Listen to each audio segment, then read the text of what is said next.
Hello, my name is Berenice Kochana Paulsen. I am passionate about women. I love talking and I love coffee. Welcome on my coffee hop journey. Today I'm having coffee here in Kruipark River at the Old Pastorie, a beautiful place in the garden.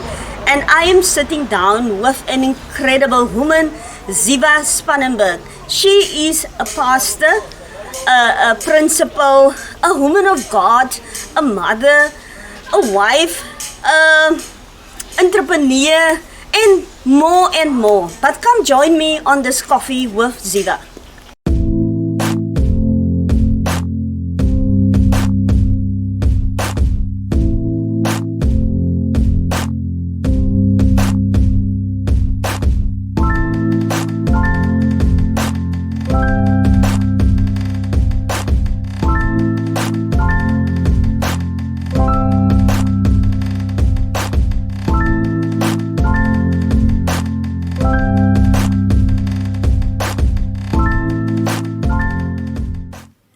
There's so many misconceptions to the word or the role of a stepmother.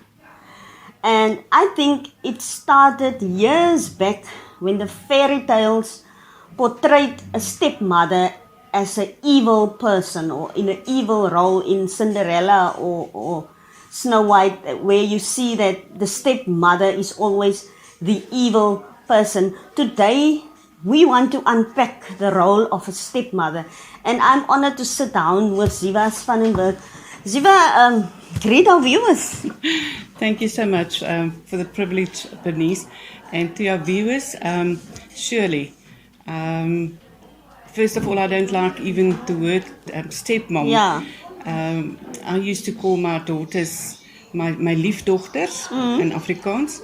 In English, is actually to say a bonus mother. A bonus mother. A bonus mom. Yes. Because she's got her own mom, a biological mom, but also then you get another mother, so which is your bonus mom. Yeah.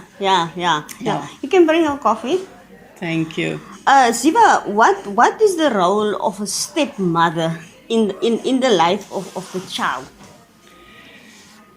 First of all, I think it's very important not to try and take over the role of the biological mother. Yes. For me, just to share a bit of my testimony, my husband and myself were married 6 months when we got custody of his two daughters. And at that stage, they were 10 and 12 years old.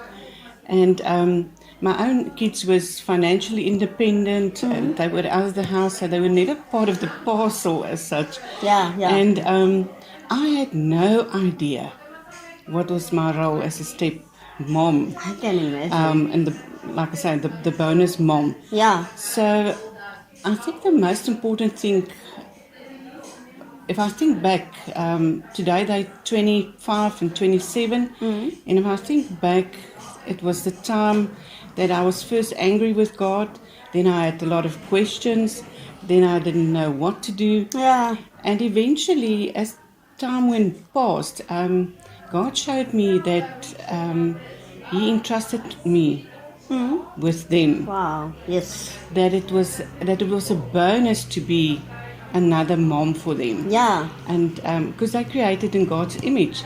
So for me, when I come to realize that God gave me the responsibility, the role as a bonus mom become easier to understand that it's just a supportive role. Yeah. Towards my husband. Yeah. So I just tried to be. It wasn't easy, but I tried to be very supportive, supporting him, because he's still their father. Yeah. And but it was difficult times, but I don't regret it for one moment. Wow. How important is the relationship between the stepmom and the biological mom? Because in most of the situation, there is there's always ructions. Between the two, or competing, or how important is it that there is a relationship between them?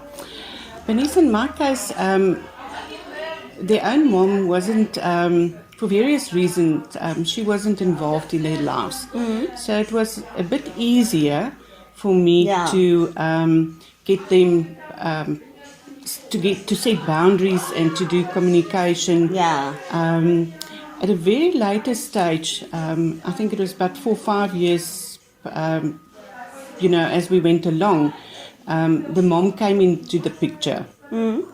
And I always tried to keep the channels open Yeah. between her and myself, and also between myself and the girls and her. But in the end of the day, I still believe it's the father's responsibility to being the head of the house, to have that communication with their mother. In a supportive way, still taking in consideration myself. So, but yes, definitely, is to have that open communication with the other mom. Also, because people has got different views of bringing up children. Yes, yes. I mean, when I had my 2 children, comparing to when I got them, there was no technology, there wasn't Facebook, there wasn't Blackberry, wat hierdie goed wat julle alles gedoen het. Yeah. Mix it. So we were challenged, I was challenged with that, to keep up with the technology, and to still keep them sort of safe and in a bit of a bubble. With my own 2 children, I never had those challenges. Yeah, yeah. So but definitely good communication. Wow. I encourage that strongly. And to make a friend of her. Yeah, I think you can be a friend. Yeah. You must try. Both of you must Yes. try to Yeah, at yeah. least be friends. You don't have to chat and visit each No, other daily, not at but all. at least let there be an open relationship.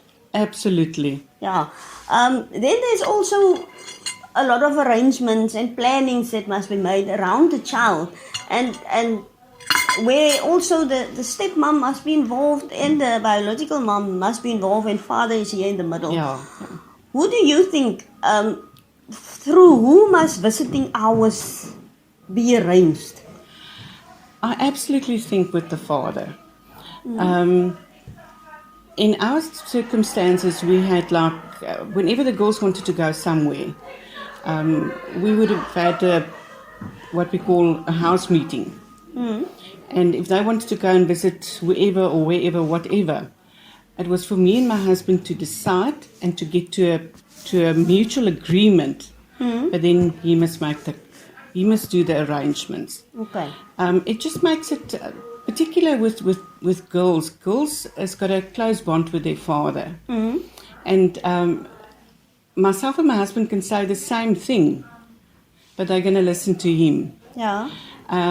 And I also think within God's order is that with the husband being the head of the house, it's very important that I think the father communicates. He makes the arrangements, that they work with him, and then obviously with their own mother.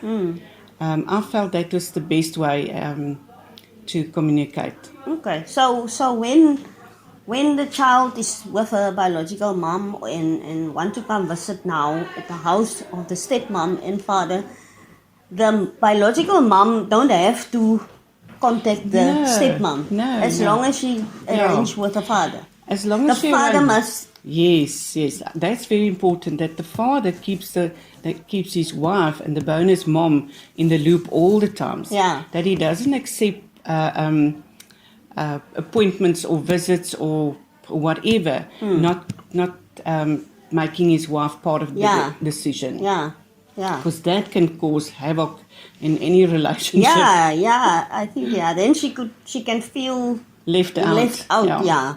Is it okay for a stepmom to discipline the child? My child goes now and visit her father. Yeah.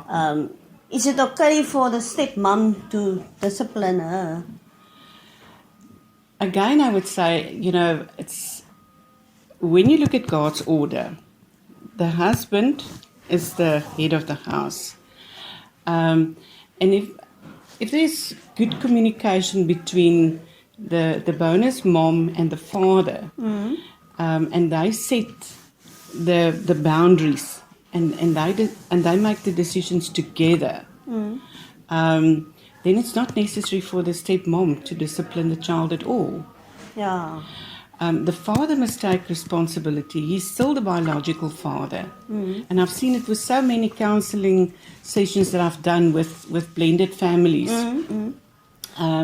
where if the father doesn't take up his role, as the head of the house, then children intend to manipulate the situation. Yeah. And I don't believe that the stepmom at all must discipline the child. Not at all. It's, again, going back to the father. If you sit on a mutual table with the child, and from a young age, they quite, they pick up it quite easily that when there's unity in a family, in a blended family, and if they're in a safe environment where the boundaries and open communication between the stepmom and the father, and the biological mother, then the child feels safe, and the enemy can't come in with the spirit of confusion and destruction and all that. Yeah. But I don't think it's the stepmom's responsibility at all. Yeah. Okay. I also think now that it is true that if for instance the father hit the child or discipline her in a strict way, she would react different from if the stepmom was doing it. Even if she carries the message to her mother, the mother will be immediately, if she say the mother did it. So I think to keep the peace, it is better that the father. Yeah, it's definitely, like I say, it for me it all comes down to unity between the father, the stepmom, the biological mom, and the child. The one thing that I've learned with my two bonus daughters was the fact that I was the stepmom is not automatically, doesn't give me any right to discipline them or to take control of their lives. It comes because I'm older, because I'm married to their father, doesn't give me any right. I need to earn their respect. Respect in blended families is much more important. I had to earn their respect. Not just take it for granted that I can do and say whatever I like just because I'm older, just because I already had brought up my own two children, or that I'm just take it for granted that I'm married to their father. You need to earn children's respect, and you need to treat them as if they're adults. When you speak to a child from a young age and you treat them as an adult and ask them, like I said, when we had our house meetings at night at dinner table, give them the opportunity to also say how they feel, and get to a point where you come to a mutual understanding and to common ground where it suits all the parties. But if you just instruct the child to do, no, you can't go here and you can't go there and you must do this, you're going to get rebellion. You make them become rebellious. Yeah. Wow. Ziva, we can talk long about this topic, and we will definitely have another session about step parents, because I also want to talk about the stepfather. Yeah. And I like it that you say that it's a bonus mom. Absolutely. Because it is really. And I've got bonus daughters. Yeah, it's a blessing for both the child and for the mother, because for the child it's a bonus mom, for the mother it's a bonus child. So stepmom don't have to be an evil or a negative thing. Absolutely. Stepmom is a blessing. Till Amen. next time. Thank you.